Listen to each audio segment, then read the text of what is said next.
The life of a wave, the path to peace.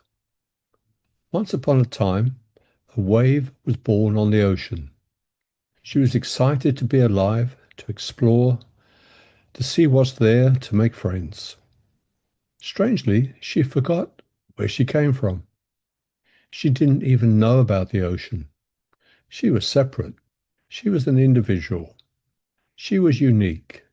As she looked around, she saw other waves, and some were much smaller. They were not very interesting. The wave felt pleasure. She felt superiority. She enjoyed the difference. But there were much grander, beautiful waves. She looked at those waves with envy. She wanted to be like those big waves. She wanted people to admire her and say, "Wow, look at that wave." But when she felt inside herself, it seemed like there was something lacking, though she didn't understand what it was. She felt lonely. She thought another wave would be the answer. She found a wave she liked, and they fell in love. In time, the other wave changed shape, moved away, and she was back to her loneliness. With some other waves she met, she felt anger. She felt they were the cause of her pain, so she felt justified to attack and judge those waves. As time went by, she began to hear that waves die. A long way off, she could see the shore, and yes, there were waves crashing against the shore, and they just disappeared. So this was death, and the wave was afraid. One day she met a wave that was different from all the rest. She seemed so peaceful, so calm, so gentle. She said something very strange. She said, "Don't you know you're part of the ocean?" And the wave said, "What's the ocean?" She said, "Look, she's all around you.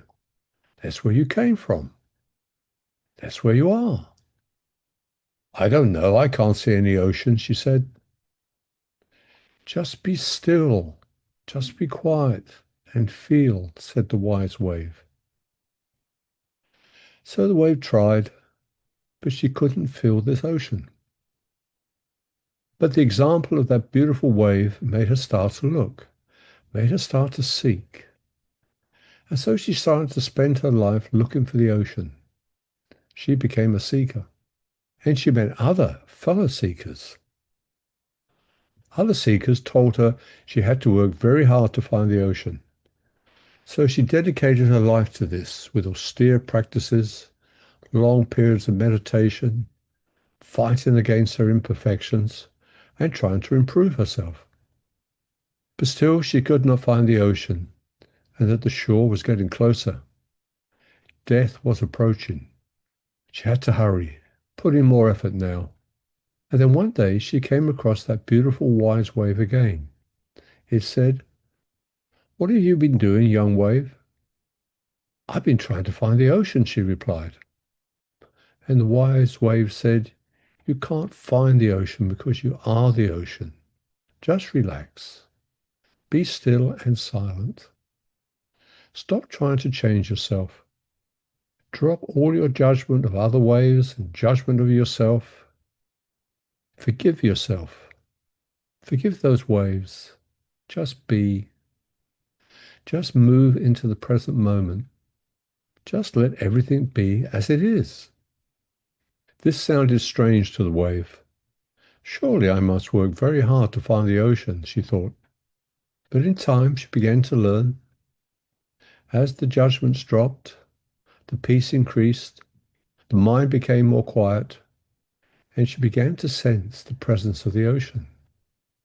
One day, in a quiet moment, suddenly the realization came.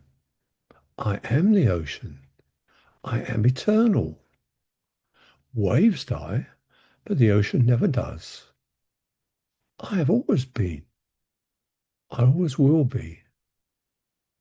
I am at peace.